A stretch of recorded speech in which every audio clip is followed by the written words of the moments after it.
So let's go ahead and start with V, who wants to talk about children transitioning, basically minors transitioning. So V, hello, you are live on the line with Luxander and Ben. How are you doing today?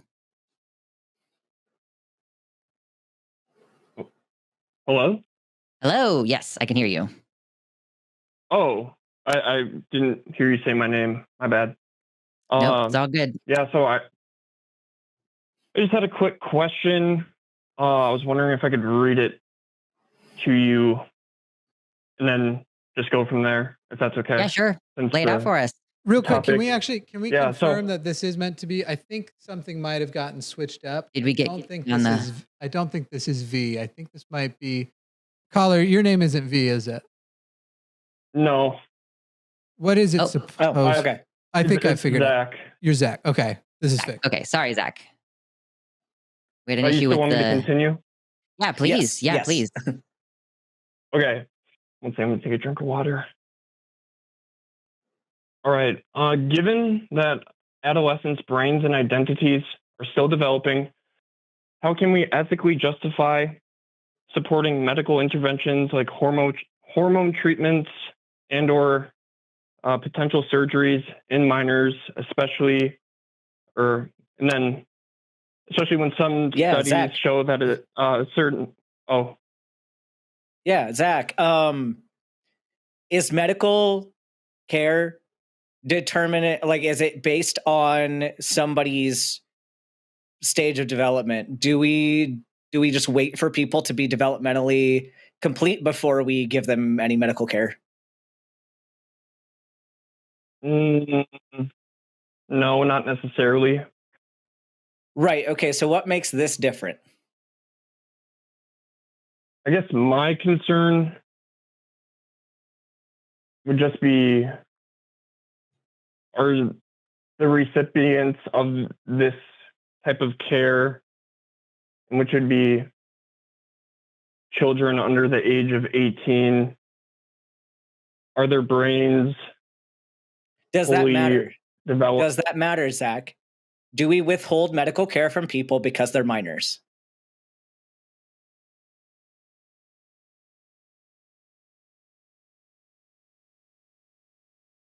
No, but I'm trying to think what's of different? So what's different about this type of medical care?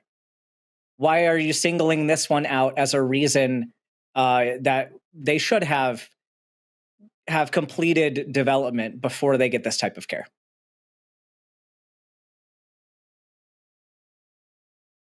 Okay, I guess just where I'm coming from is, just because they can make the decisions for themselves, do they know and understand the risks? Do they critically think through all possibilities? I think we're kind of wondering what is unique about this care, because all medical care holds a risk. Like all medical care holds a risk.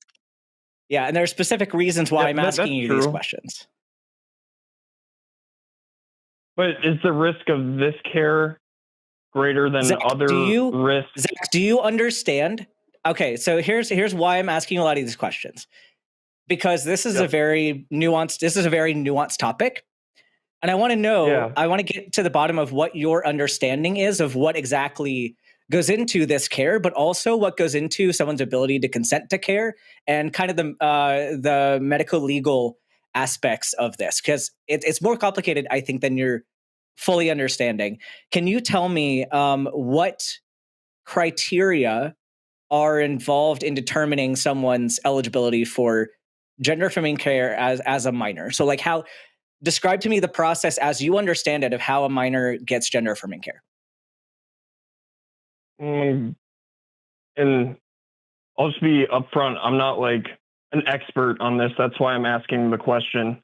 Yeah, but tell me your understanding. Tell me your understanding of what that process is, because I think if I can fill in some of the gaps of where you're missing some knowledge, it makes a bit more sense of why the process works the way that it does. And some of the concerns that you have might not be as concerning as you might think. So what is your understanding of the process?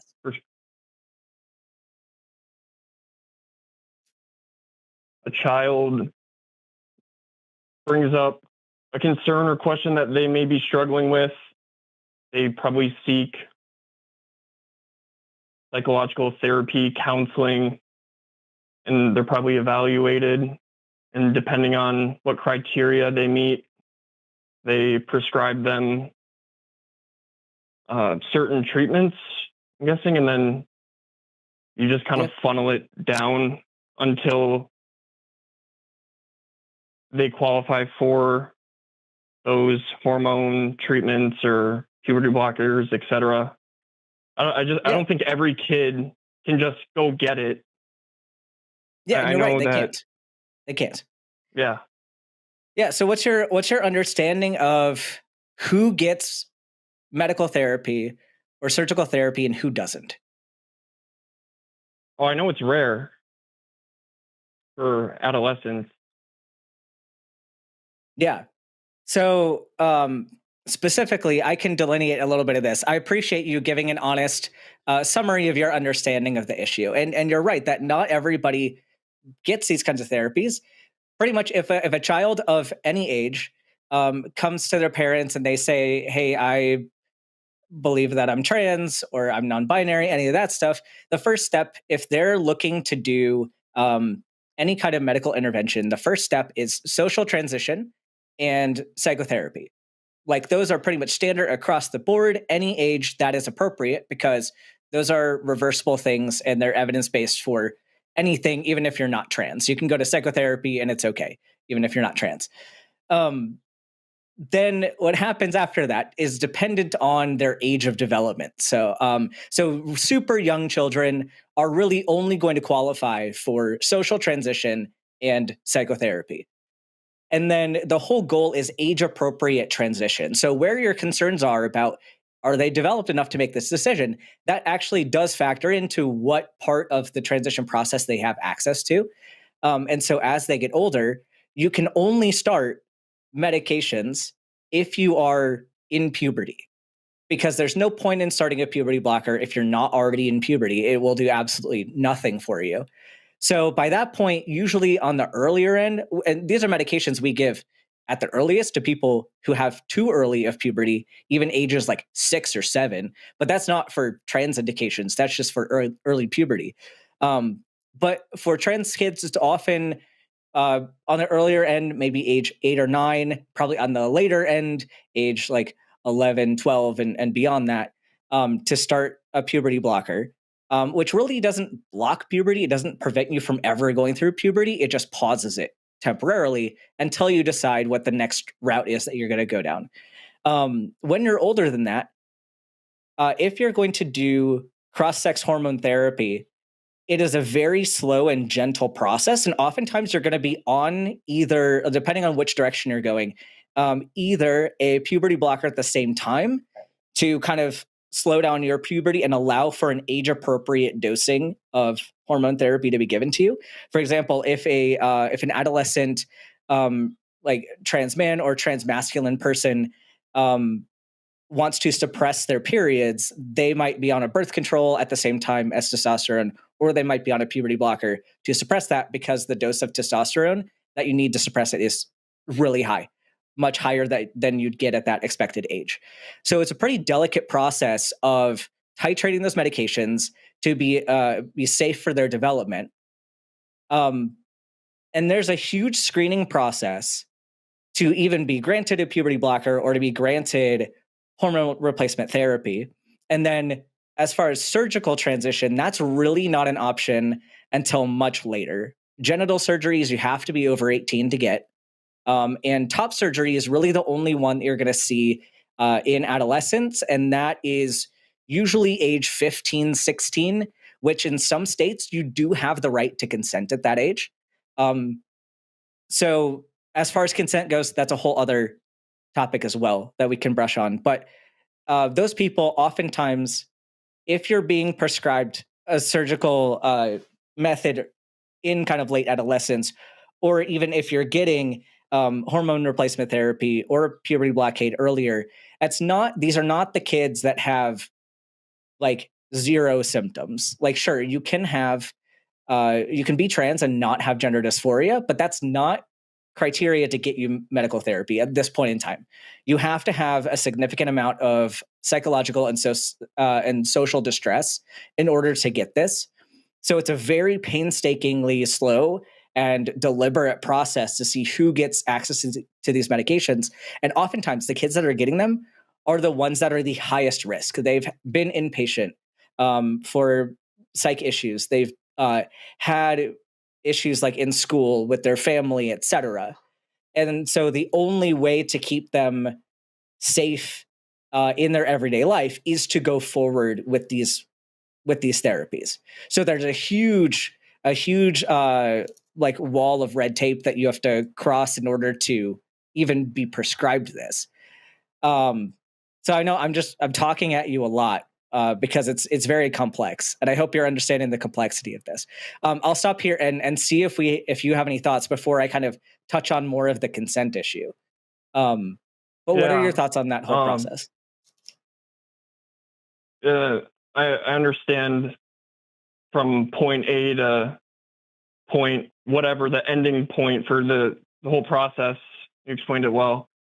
A question that came to mind, and this is kind of like what I'm stuck up on, is, hear me out here. When I was a kid, what I thought was best for me in life, or at that point in time, was not the best. Or what I thought was best for me wasn't right. But then what? So this is where consent comes in.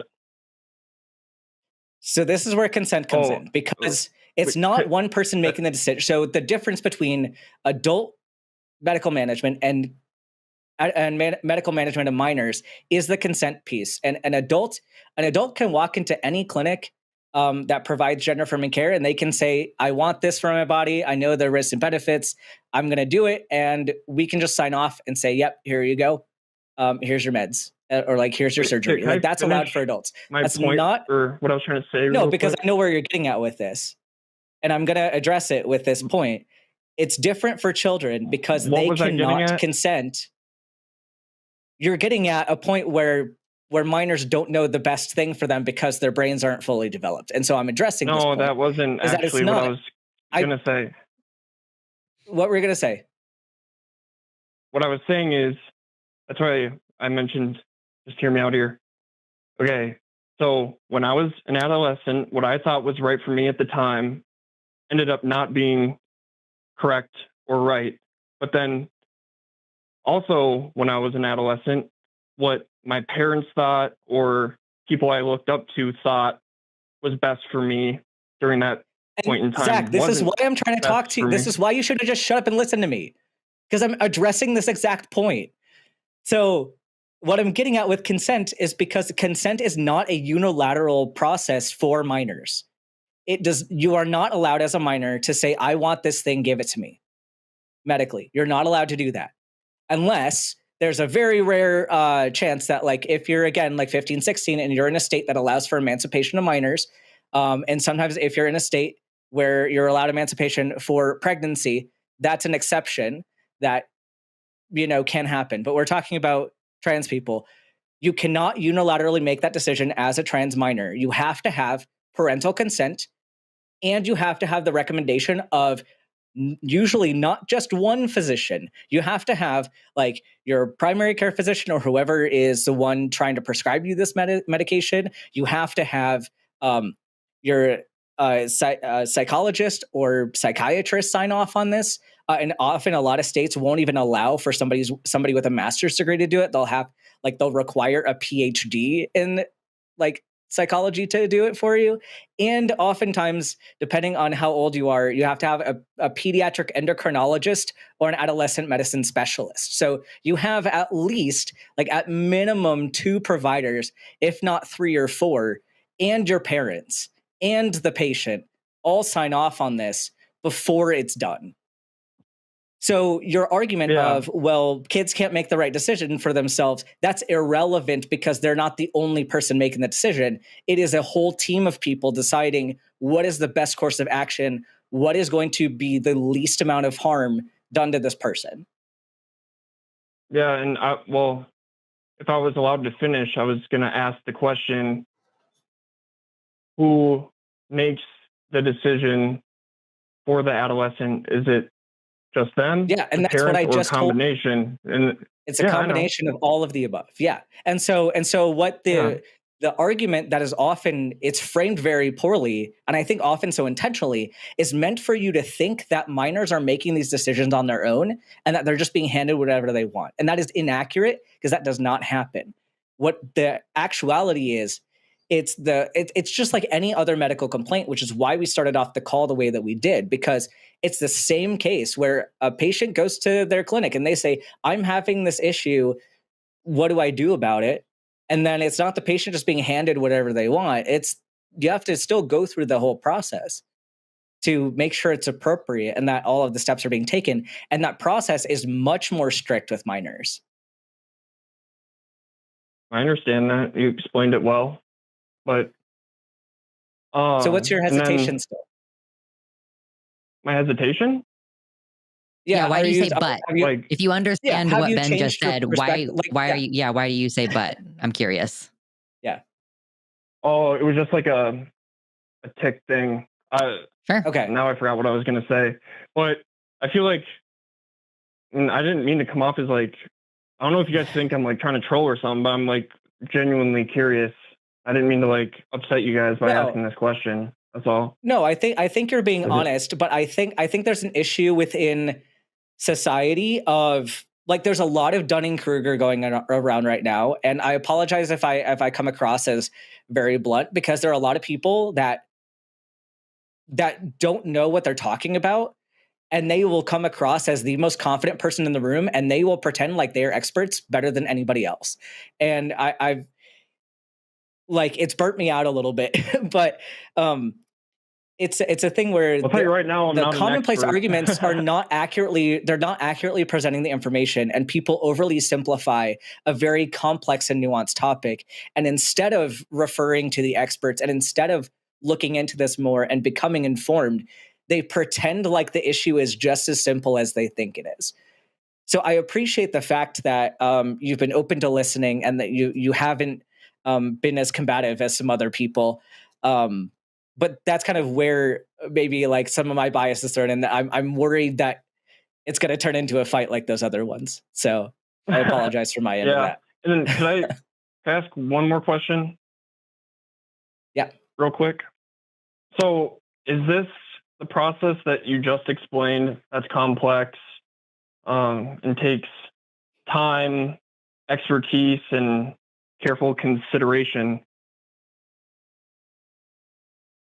Are there chances that children or adolescents can go through the whole process and end up wanting to detransition and or regret their decision of doing it? Yeah, once they get to adulthood.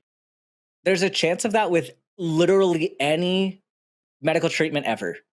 And a great example of this is like people bring up knee replacements, really any knee surgery. Shoulder surgeries are a big one because people often end up worse with their shoulder than before they had the surgery.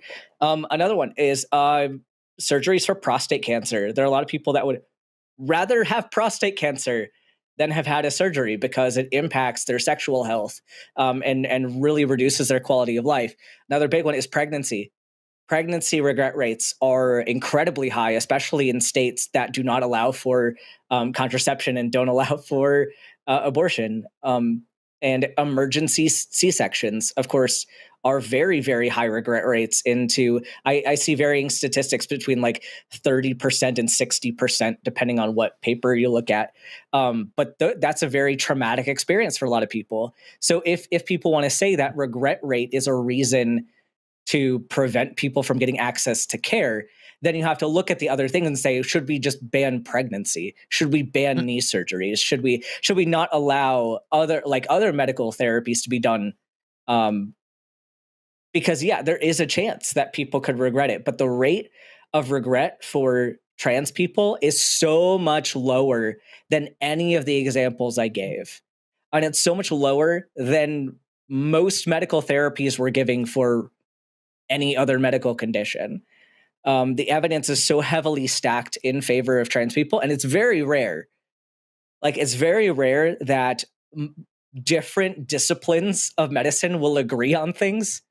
And it is honestly very impressive that you have as many medical organizations all on the same page for gender affirming care, because like if you read a lot of those journals, like you have cardiology and nephrology are mortal enemies. They don't agree on anything. Endocrinology, rheumatology, they don't agree on things. Surgery doesn't agree with anybody either. So when they all agree, it's like, okay, maybe there's something here. So take that as you will. But regret rates, what we can do to reduce these regret rates even further is, like I was saying, continue with the established guidelines, make sure that people are accurately performing the evaluations, communicating appropriately, having multidisciplinary teams, in improving diagnostic criteria and guidelines as we go, continuing to do research and all of that. I think that improving the regret rates is still a positive thing. But getting it to absolute zero is impossible for anything. Okay. And then I did some research prior to this, and correct me if I've fallen into some like propaganda trap or something, but is there long-term evidence for adolescent children going through this process? And then yes. What sources are you using? Like, where are you looking for this information? Because we can probably direct you to some validated sources. I looked at the CAS review of the NHS England. Yeah, that's not. Yeah, it's been widely debunked. Unfortunately, Zach. Okay. And it also didn't even advocate that young people shouldn't get this medical care, to be clear. That is what the NHS decided to interpret it to say, because they have a very actively transphobic government. So we can't really rely on heavily biased sources like the CAS review.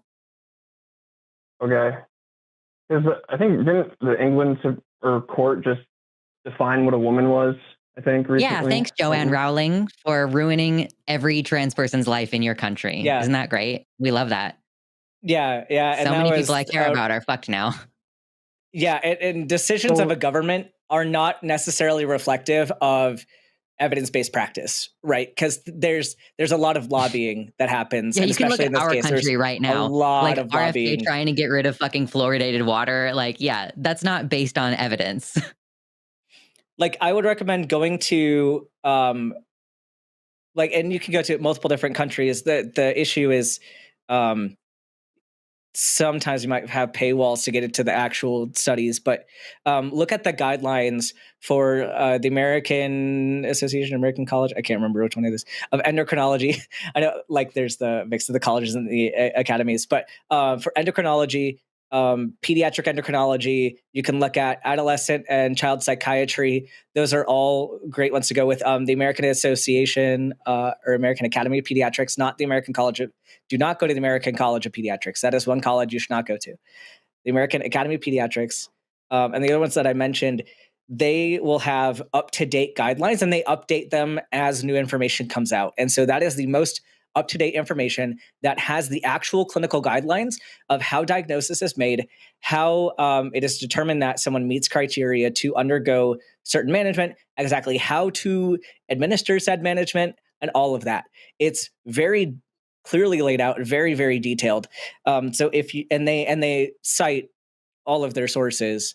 So if you want some good evidence-based medicine, go to those organizations, because also they're not like they're part of like the whole like either state or like government related boards for medicine. So they are like separate from people actually practicing medicine. Like, these are people that just review all of the stuff. They're the highest level experts in that field, and they're actually part of that specialty. So like, if you're going to listen to people who know the best thing about pediatric endocrinology, people in government are not going to be great sources. However, an entire expert board of pediatric endocrinologists with all of their citations and detailed guidelines is going to be a way better source for you to look at. Okay, I'll look at it. And then the England's definition for a woman, you guys disagree with it? Would that definition be appropriate for female instead of woman? So I hesitate to get into this because we have already gone a long time in this call, and we do have another caller who does specifically want to talk about that. But yeah, no, this has been very stimulating, Zach. I really appreciate you calling in. And feel free if you have any more questions. I hope that we have been informative. Sorry, things almost got spicy there for a second. We're all very, feeling pretty high energy right now. I'm not trying to create clickbait, so. But I appreciate sometimes we need clickbait for the channel. So. For the health of the channel, a little clickbait as a treat. But thank you so much, Zach. I appreciate you. I hope you call back in the future. Have a great rest of your day. For sure. Thanks. Wow, that was a great clip we just watched. Hey, Eve, what should the people do now? Leave a comment, click like, subscribe, patreon.com/ does that say call the line? Yeah. But if you could have made, we could just make it a little more natural. On the next clip, the outro will be much better.